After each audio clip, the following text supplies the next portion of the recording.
So Mark and I were best friends since like about age 12, and we sent out a demo to a guy, and the guy recommended we put together a band because he liked the stuff.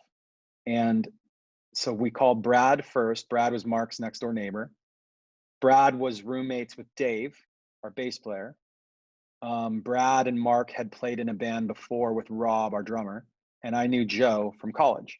So it was all just friends of friends. Yeah. And then we played together for a while, but it didn't work out with Mark because it really, for as much as he was good at most of the tasks of being in a band and being a singer, he wasn't that confident about the singing part, and it made him so anxious and nervous, and he just like worked himself up about it. I thought it was going to give him health I literally thought I was going to give him an ulcer just to Yeah. like play shows.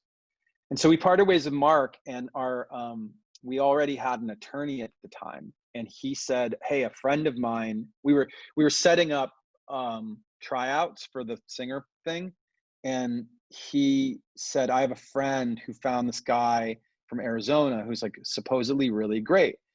And so we sent out a cassette with vocal versions and then instrumental versions of like a few songs.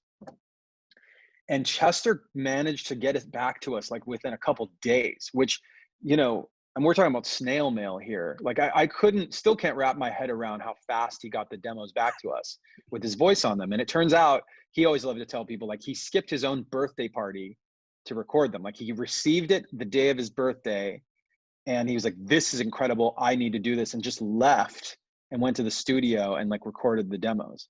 I think some of his friends from his birthday like went with him and stuff. So it was like a thing, but Yeah. he Yeah. got it back to us so fast. And I remember Brad and I being on the phone with him. We called him up right away as soon as we got it. We're like, "What? How did you get this back so fast? Like, do you want to come out? Like, you sound great on this stuff." And he just dropped everything and came right out. Like all of that happened so fast. And it was our first introduction to how like Chester was very driven by, like, when he knew he wanted something, he just like went for it. He didn't he was not a slow paced like deliberate like methodical type of person. He didn't deliberate. He just like his gut told him what to do and he did it.